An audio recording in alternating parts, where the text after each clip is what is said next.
eu vou querer convocar o palco para introduzir o próximo painel, que promete muito, porque palavras vão ao vento, lógico que a gente tem que ter boas referências, uma boa fundação de valores, como eu disse, mas realmente é o exemplo que arrasta. Pessoas que realmente já botaram a mão na massa, têm conhecimento de causa, têm um retrospecto comprovado de realizações nessas funções de liderança e já realmente performaram ante as provações que foram postas em frente delas. E esse vai ser o tema do nosso próximo painel, que vai ser anunciado, e eu convoco aqui ao palco o Fernando Tinoco, diretor do IFL, para introduzir os próximos palestrantes. Por favor, Fernando.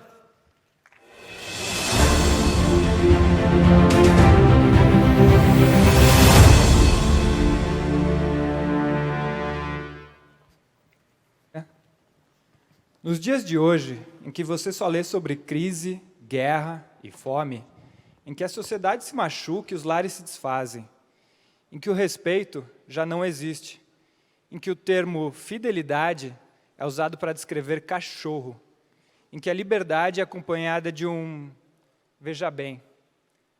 O que leva alguém a correr uma ultramaratona na Antártica? O que leva alguém a treinar o mais bem-sucedido time esportivo do Brasil? O que leva alguém a ganhar 5 medalhas olímpicas ao longo de 20 anos? Como disse Ayrton Senna, na diversidade, uns desistem e outros batem recordes. Neste painel, conseguimos reunir os maiores campeões do Brasil, que souberam perseverar em um longo e árduo caminho, até se tornarem os melhores naquilo que se propuseram a fazer.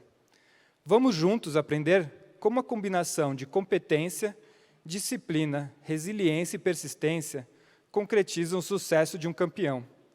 Senhoras e senhores, é com muita honra que chamo agora ao palco Bernardo Fonseca, Torben Grael e Bernardinho. E para mediar o painel, Denis Xavier.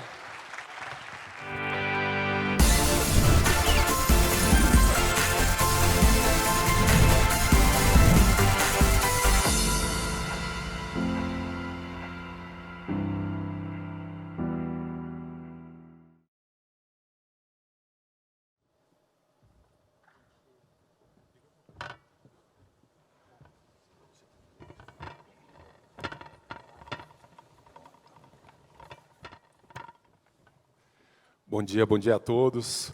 Uma honra. Caramba, o que eu estou fazendo aqui no meio? Só Deus sabe, essa altura do campeonato, com essa galera toda.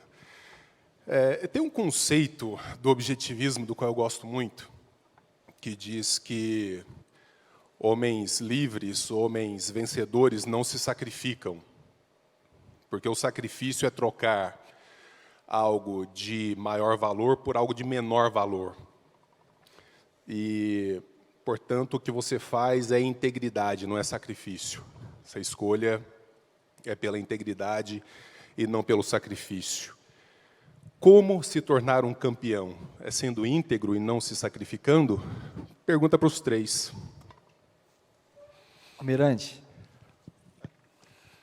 Essa afirmação é meio difícil de responder, porque realmente, né, você, para se tornar um campeão, acho que tem que abdicar de muita coisa, né?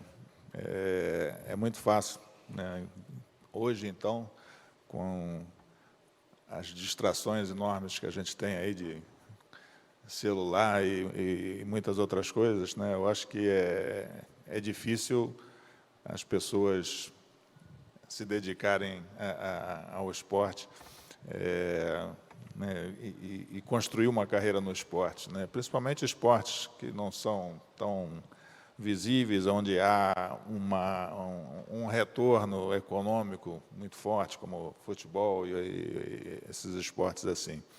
Então, eu acho que para você realmente construir uma carreira de sucesso, tem que abdicar de muita coisa, tem que renunciar a muita coisa. Não sei se a palavra correta é essa, mas essa é a minha impressão. Boa. Bom, primeiro eu queria dar um bom dia, São Paulo! Poxa, gente, eu sou carioca, um calorzão frio danado aqui. Bom dia! Obrigado, eu preciso desse calor aqui, porque senão essa troca não flui.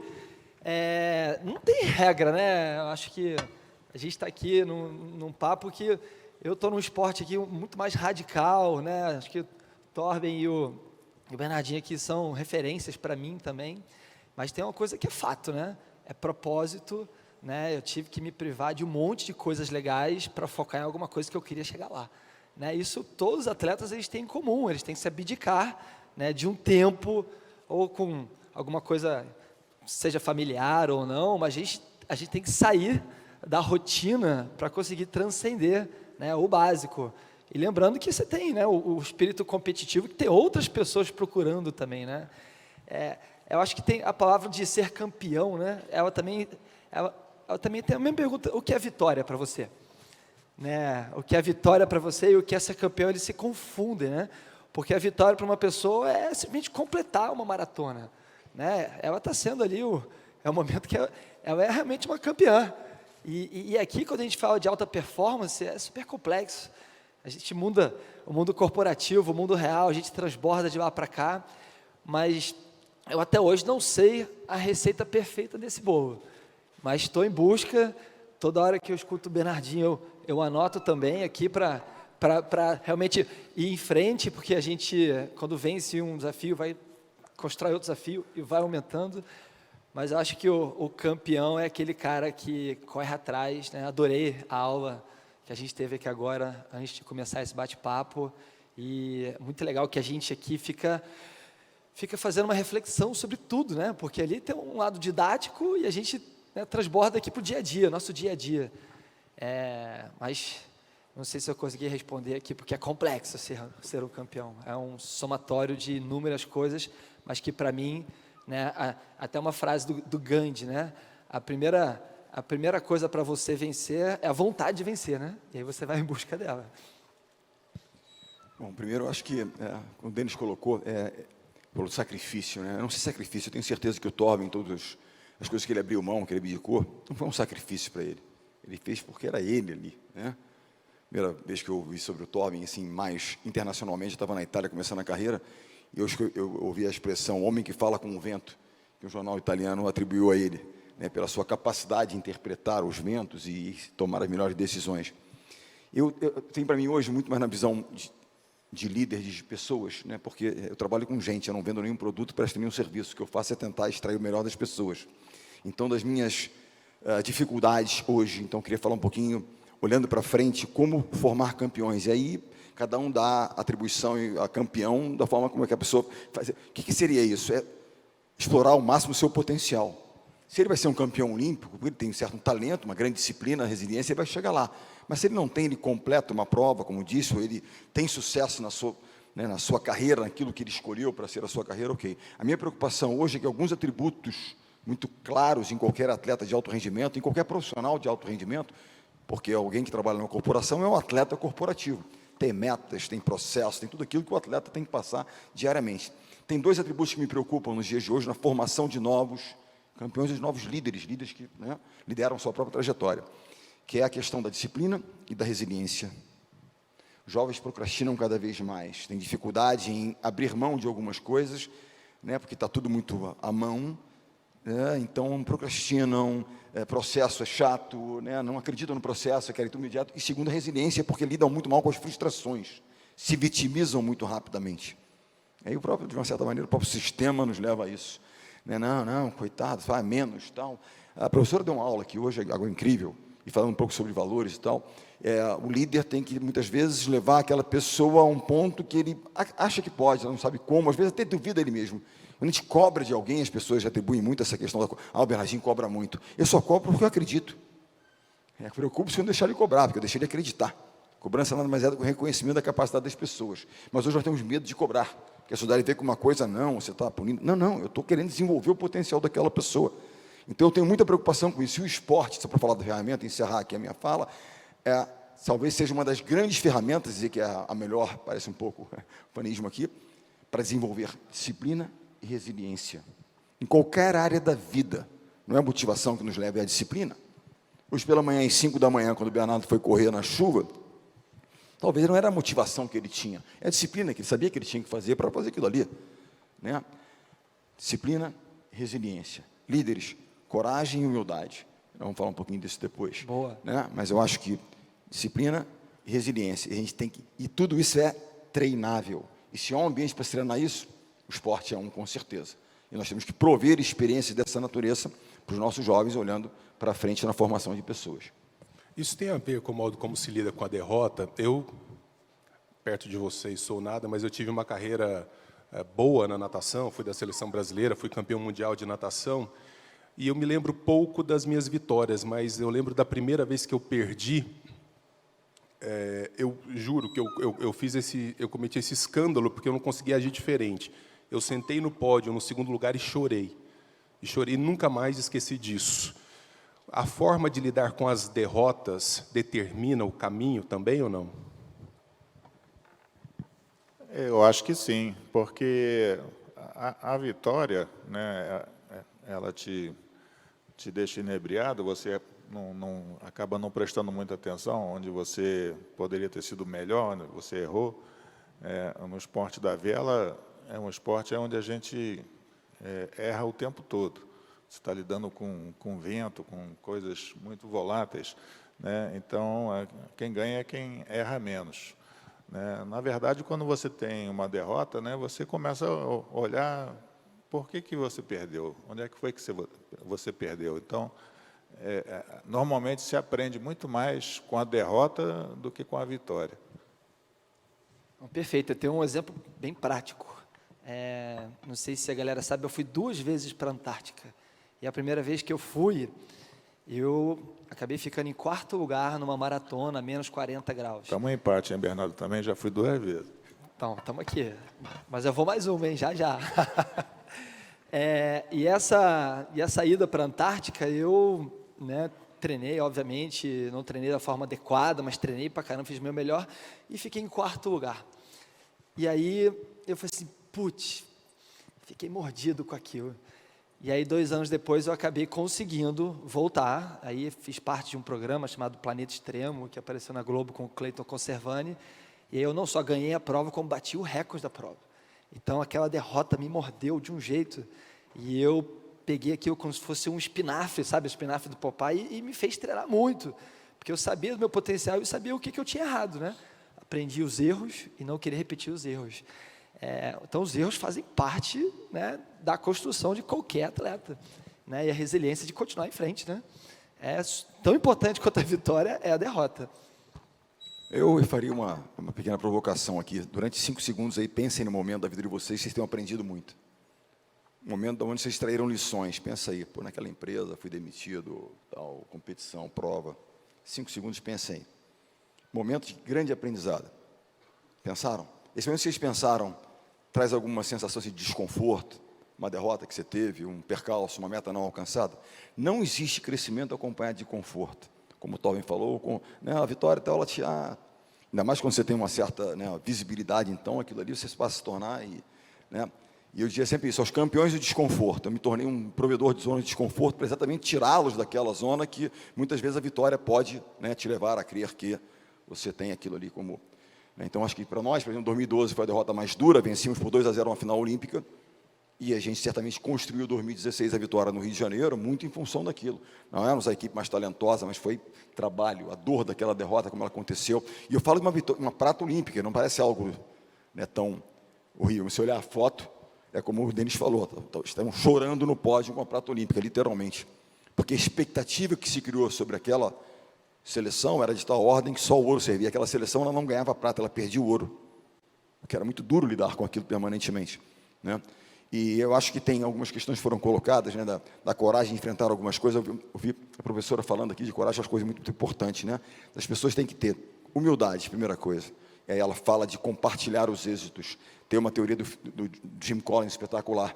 Um líder, quando há uma vitória, um percalço, o que ele faz? Ele olha pela janela e atribui ao seu time a vitória. Quando há uma derrota, um percalço, um erro, ele olha para o espelho e assume responsabilidade. Então, o líder tem essa... Agora, tem uma coisa de coragem que eu acho interessante. Quem é que nunca viu aí? A internet não está cheia de gente conhecimento de tudo, né? Não, está com medo, vai com medo mesmo. Cuidado, hein? Foram para a Antártica, estou morrendo de medo para a Antártica. Se eu for para a Antártica despreparado, eu vou morrer lá congelado. Se eu for para o mar que o Torben lá navega, eu vou morrer afogado, o barco vai morrer um monte de gente comigo. vai com medo, mas vai preparado. Né? Vocês acham que a pessoa sai de um vestiário do Maracanãzinho para jogar a final olímpica, ele não está com medo, está morrendo de medo, mas está preparado. Para qualquer situação, vai com medo? Sim, faz parte do processo, lidar com os seus temores, mas preparado. O medo não pode bloquear, né? O medo tem que virar um desafio, né? No meu ponto de vista, que o medo faz você se preparar mais, né? Quem não tem medo é um suicida. Uma pessoa que não tem medo, ele está se suicidando ali. E eu concordo, eu vou para o mar aqui, eu vou falar com o almirante e vou junto com ele, porque se for comigo também, vai afundar todo mundo. Mas o quanto tem de talento envolvido no processo da vitória? Porque, assim, eu acho que se eu tivesse o sobrenome que você tem, acho que só por ter o sobrenome eu já navegaria bem. Parece que tem um troço de DNA, um negócio assim meio no sangue. A neta dele já está guiando, não é esquisito, a netinha já está isso? guiando os barcos. É esquisito, o cara não sei. Você Isso entra num... Hã? Isso é meio curioso, né? Porque o meu sobrenome ligado à vela era... Nós temos no Brasil 2 sobrenomes, normalmente da mãe e do pai. Meus tios foram tricampeões mundiais e foram para 2 Olimpíadas. A parte da minha mãe, que é a parte da vela, Schmidt, né? O Grael é do meu pai, e meu pai não tinha nada a ver com vela. Meu pai era um coronel do Exército, e, como ele gostava de dizer, ele velejava em 3 dimensões, era paraquedista. Né? E quando a gente começou a velejar, obviamente, as pessoas usavam o sobrenome da mãe, por causa dos meus tios, né? E a gente, aos pouquinhos, ficou conhecido pelo Grael, né? Agora, o que você estava falando, né, o Bernardinho falou lá que o pessoal na Itália me chama de mago, porque fala com vento e tal, mas isso é fruto de muita observação, cara. Eu sou extremamente observador, presto atenção em tudo, estudei muito sobre meteorologia, e fico... quando eu ia velejar com meu irmão mais velho, que é o prefeito de Niterói hoje, mas ele tem uma distração, assim, encara as coisas de uma maneira diferente, né? Quando eu ia velejar com ele, eu ficava assim, nervoso, né? Diferente de quando eu vou velejar com o Lars, porque, cara, ele estava ali completamente distraído, não prestava atenção em nada, né? E eu presto atenção em tudo, na nuvem, na ondinha, na água, e aquilo tudo vai te dando sinais que depois você vai aprendendo a reconhecer, né? E aí as pessoas acham que você tem uma intuição acima do normal e tal, mas é que você aprendeu a lidar com aquelas coisas ali, né? De tanto... Mas a minha provocação ela é adicional, no seguinte sentido, porque às vezes a gente está falando para um público que diz assim, não, eu posso chegar exatamente nesse grau de excelência.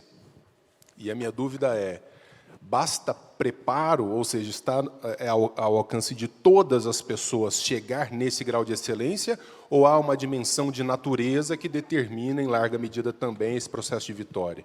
Eu acho assim, se alguém que privilegia e que está sempre, de alguma certa forma, valorizando a questão do trabalho, assim, eu acredito nisso, mas não sejamos ingênuos em imaginar que, não, eu vou treinar tanto, eu vou bater o recorde do Usain Bolt. Impossível. Se não houver as condições para vocês fazerem aquilo. Mas eu volto a dizer, eu acho que cada um de nós tem como missão desenvolver aquilo que o seu potencial permite. Tem uma coisa que nós controlamos, é o trabalho. A gente não controla quanto talento a gente tem.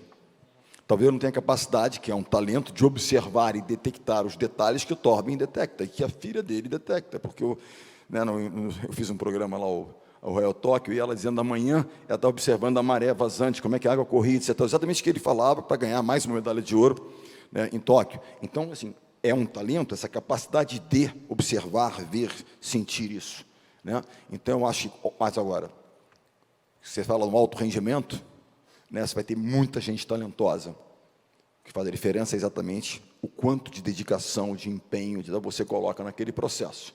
Então, ali tem muito disso. Você vai no nível olímpico, tem muita gente talentosa.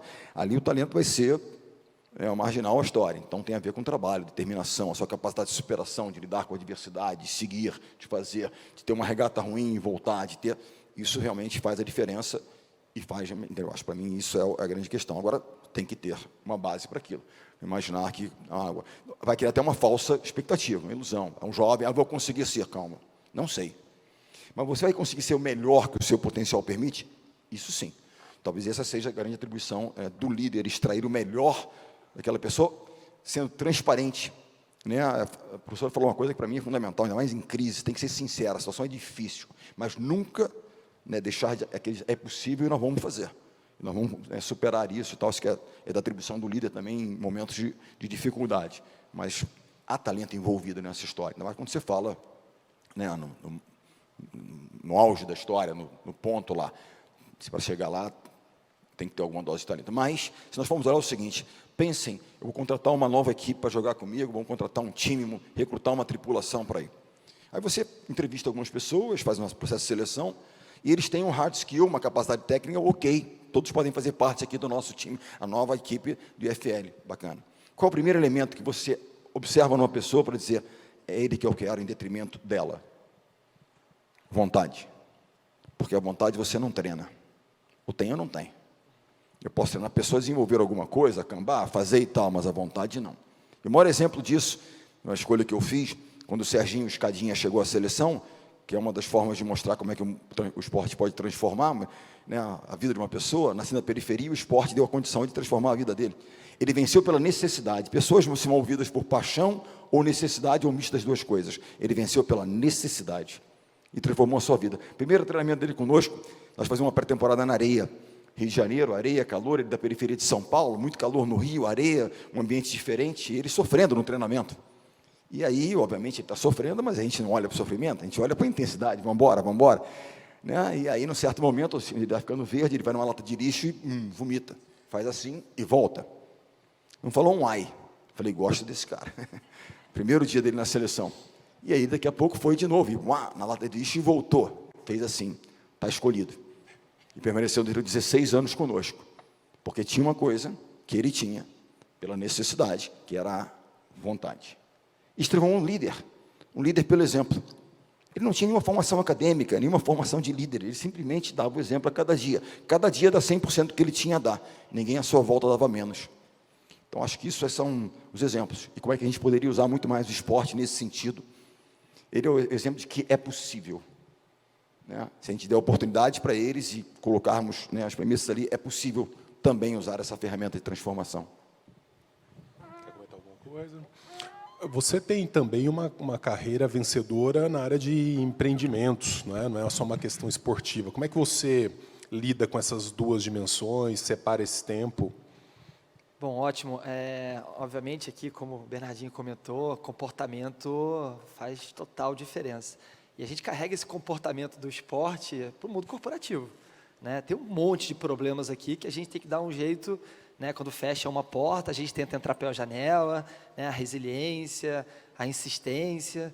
Eu hoje tenho uma empresa de marketing esportivo chamada X3M, organizo 50 eventos pelo país, a gente tem aí equipes de 500 pessoas, né? A gente, obviamente, precisa entender as necessidades, inspirar as pessoas, e tem todo um processo difícil, né? Que organizar uma corrida, por exemplo, a maratona, é muito antes de uma maratona acontecer, tem captação de recurso, identificar o diferencial do seu projeto.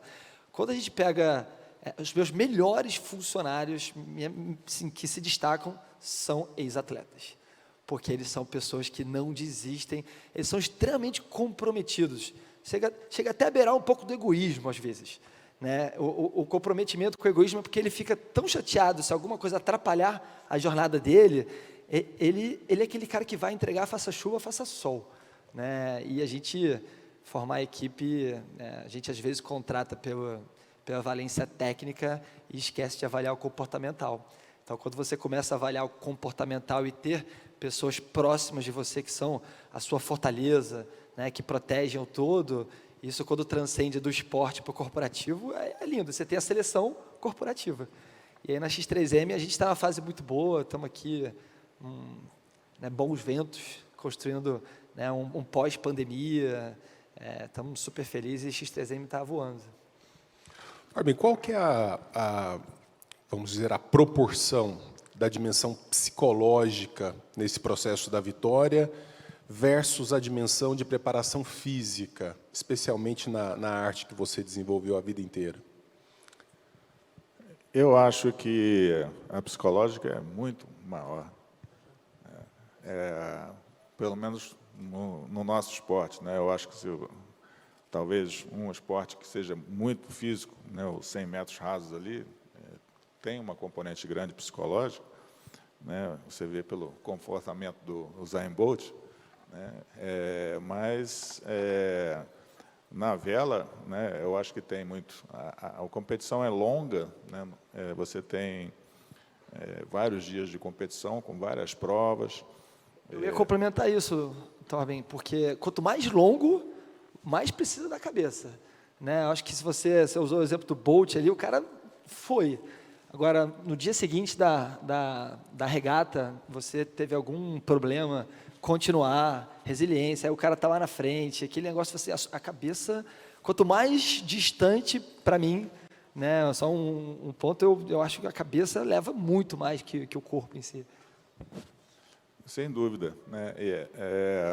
E a corrida, né? A pessoa tem uma marca, né?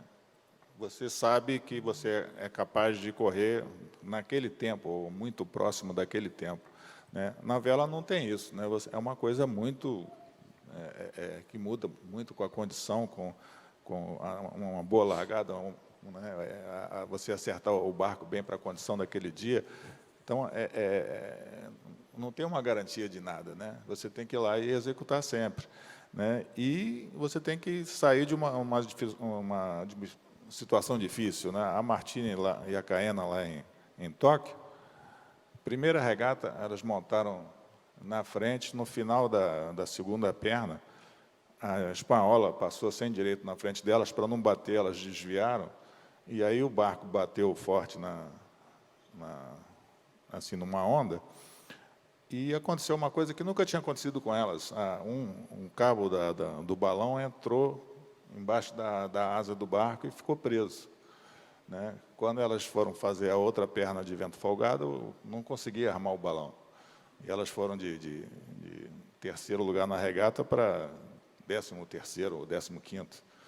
Né? A regata seguinte, no mesmo dia, na saída, a peruana fez um foul nela, ela fez o foul na norueguesa que estava do lado dela, por causa da peruana. Mas, para não ter dúvida, ela pagou o pênalti, né? Quer dizer, você começar a Olimpíada assim é duro, né? Se você não está com a cabeça preparada, Com certeza. aí desmorona, né? Bernardinho, quantas camisetas você comeu durante jogos? E qual que é a parte psicológica que você não entendeu desse jogo? Rapaz, eu rasguei algumas, mas assim, aquilo ali era tudo uma jogada de marketing, sabia? Eu nunca vi essas cenas, me mostravam, me falavam às vezes. Mas é que é fake news. material esportivo que eu estava patrocinado, aqui, a resistência, aguenta. Mas o Torben falou de coisas assim, né, de derrotas, como é que você segue, né? A gente começou a Olimpíada 2016 muito mal também, perdemos 2 partidas. Tem muito mal, não sei se é o termo, mas com derrotas. E tem um lado bom de você ser um esporte menos visível, né? Está lá no alto mar, pessoas conhecem menos. Como é que você vai comentar o Torben? É muito difícil, que tem muito pouca gente especialista nisso, né? Mas no vôlei, hoje em dia, todo mundo é um comentarista, né? E comentarista é parente próximo de Deus, porque sabe tudo, né? E não erra, né? É terrível. Não erra, também não faz nada, não joga também, né? Mas o fato é que as críticas eram enormes. Então, ali o psicológico, certamente, o mental, o emocional, né, ele foi decisivo. Né? E é você acreditar, né? Realmente, é você estar com ciência daquilo que você fez, que você trabalhou, que você tem condição para isso. E ali é um time que vai suplantar as questões todas. Vocês sabem que eu nunca envolvi o Papai do Céu nas disputas, que eu acho que o Papai do Céu tem coisas mais importantes a tratar. Né? E o time de lá tem tanto direito a acionar o Papai do Céu quanto nós. Mas teve um episódio nos Jogos Olímpicos do Rio de Janeiro, esse foi talvez a única vez, um jogo contra a Argentina, que era uma quarta de final, sempre um derby, né? Passei 16 anos, mas que eu nunca perdi para a Argentina, graças a Deus, que é crise, né? Mas, e aí se machuca o Lucarelli, jogador importante, sente a coxa, sai. Aí o Lipe, que vocês chamam de Lipe, a gente chupita, trava as costas. Sabe quando você bate o olho, tinha uma senhora, uma cadeira de rodas assim dentro do negócio, com um terço na mão. Eu só vi ele terço na mão. Papai do céu, eu não quero te pedir para ganhar, eu só quero te pedir para ninguém mais se machuque, para que a gente possa seguir. Depois eu não te peço mais nada, ninguém mais machucou. Mas o fato é que assim, tem tantas coisas que entram, é longo às vezes, é um jogo que se prolonga, você está ganhando, começa a perder, e alguma coisa acontece, como é que você lida com esse emocional? Né? E uma vez o Escadinha falou, a resiliência ela não vem do fato de você ter perdido algo, e recuperar depois da derrota, você aprendendo e refletindo sobre aquilo. E aí, vem uma frase de Ray Dalio, né, um dos grandes investidores, tem um livro fantástico chamado Principles, que ele fala, pain, dor mais reflexão igual a crescimento. A dor de uma derrota numa regata te faz pensar sobre aquilo tremendamente, e você vai crescer a partir daquela experiência negativa que você teve. Né? Então, assim, a gente teve uma série de questões. Ele dizia o seguinte, ele fala, patrão, me chama de patrão, patrão, eu errei um passe, os caras vão explorar, eu estou inseguro, eles vão vir para cima de mim. Resiliência é momentânea, é a cada 20 segundos da partida, eu tenho que levantar e fazer melhor, e melhor, e melhor a cada gesto. Então, exercício permanente de resiliência. E quando eu falo dessa minha preocupação em relação às distrações modernas, é porque eu fiz isso uma experiência na PUC do Rio, onde eu estou lá na área de empreendedorismo.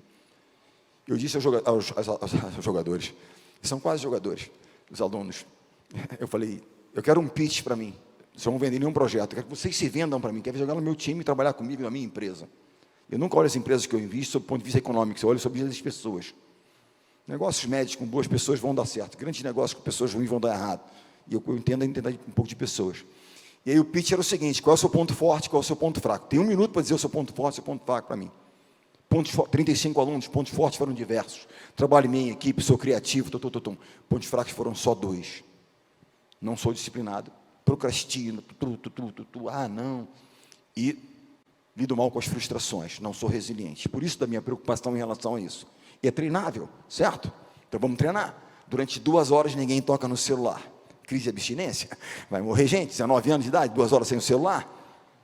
E eu descobri que na nota, porque tem a professora que faz a parte burocrática, na composição da nota tem uma parte em participação. Tocou no celular, é 0 em participação.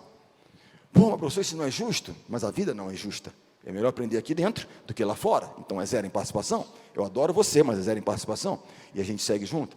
Tem que treiná-los. Agora, por que é tão difícil treinar a disciplina? Que é a criação de hábitos. Porque o fruto, o resultado que você colhe, né, do bom hábito, é fruto de um processo acumulativo. Projeto verão, vou para a academia. Você vai lá e malha um dia, malhou, volta para casa, olha no espelho, nada. Vai ao segundo dia, malha muito, está cheio de dolorido, olha no espelho, 0 de novo. Aí você vai se desanimando. Agora, o mau hábito, o prazer e o resultado é imediato.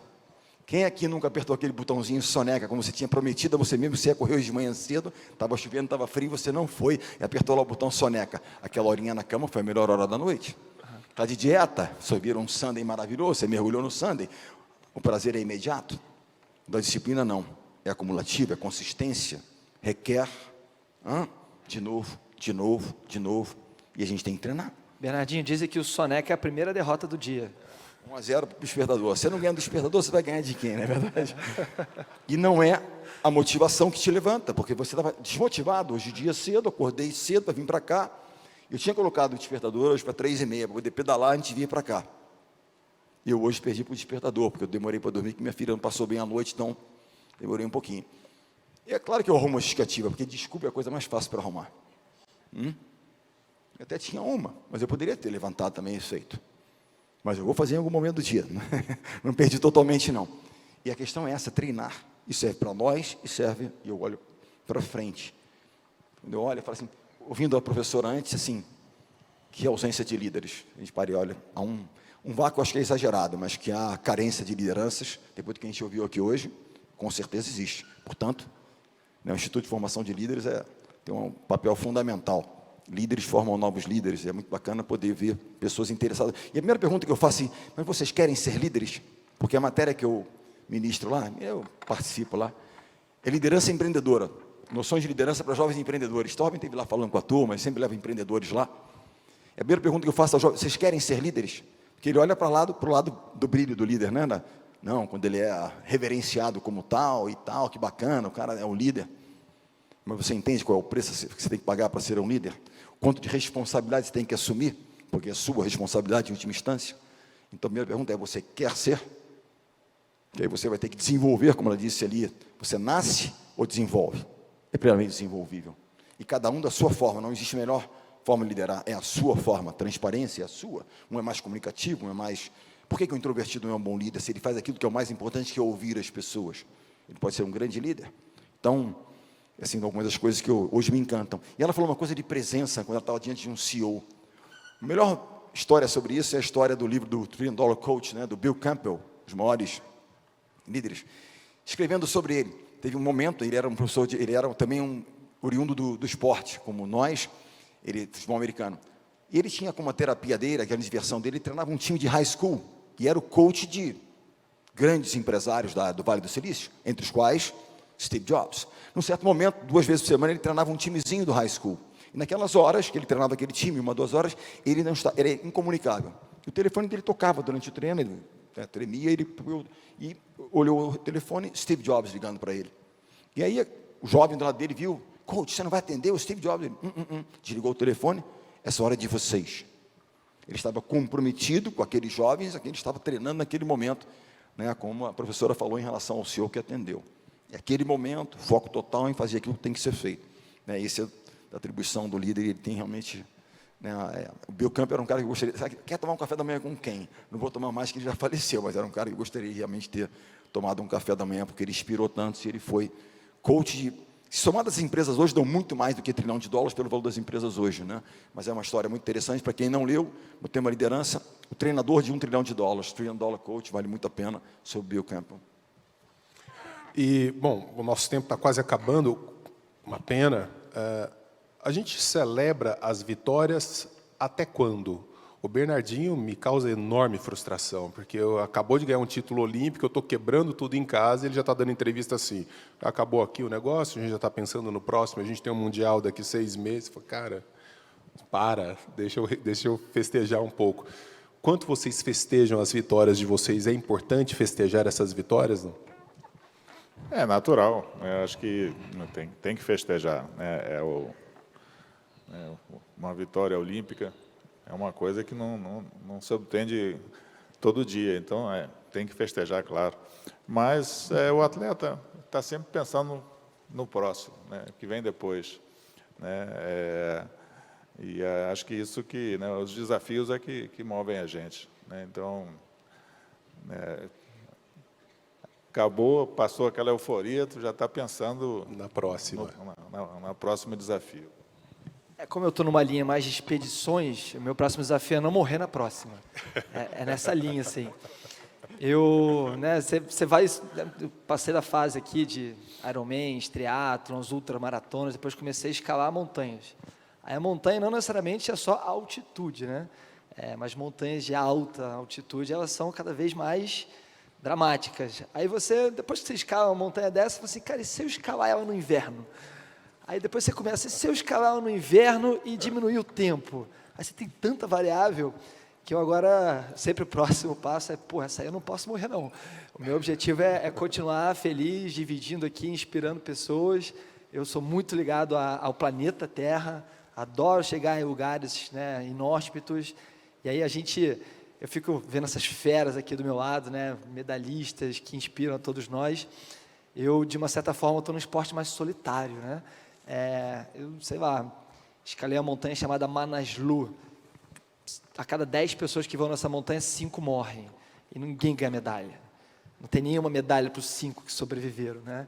Então, é uma coisa muito sua. Mas aí eu pergunto, né, a nossa primeira pergunta, né, o que é ser um campeão para você, né? Então, em alguns momentos aqui, o campeão é só de estar vivo. Um pouco por aí. Eu queria encerrar minha participação falando uma coisa, a gente falar de comemoração. Né? Eu e o Bruno, a gente tem sempre um cumprimento. Semana que vem começa o Mundial de Vôlei, 26 de agosto, todo mundo está na torcida, eles vão bem. A gente tem um cumprimento antes dos grandes desafios, que é o cumprimento dos 3 Fs, que é foco. Foquem naquilo que é importante, naquilo que vocês controlam. Aquilo que vocês não controlam é ruído. Nos celulares está cheio de ruído, portanto, esquece aquilo que vocês não controlam. O segundo é força, para lidar com a adversidade, momentos difíceis, tal, vamos fazer o nosso bem feito, vamos superar isso aí. E o terceiro é fé. Professem a sua fé, mas mais do que isso, fé nas pessoas, no seu time e no trabalho, porque ele paga. E tem um quarto F, que é festa, comemoração. Meu filho diz que eu sou péssimo no quarto F, e é verdade. Estou fazendo terapia para melhorar. Mas eu digo a vocês, comemorem as pequenas e as grandes conquistas. Mas comemorem com seus times, reconheçam e sigam em frente. Líderes são seres inconformados, tá bom? Mas querem melhorar, né? E buscam evolução. Líderes são aprendizes da vida. Nunca imagine que a gente sabe que a gente não sabe tudo. Cada vez que a gente passa mais tempo, a gente vê que a gente tem melhores perguntas, mas cada vez menos respostas. Então, vamos em busca das respostas para as perguntas melhores. E obrigado pela oportunidade, turma. Show de bola, eu vou partir para um outro Pessoal, compromisso. Bernardinho, Bernardo Fonseca, Torben Grael. Muito obrigado a Obrigado. todos. Uma honra. Obrigado, gente.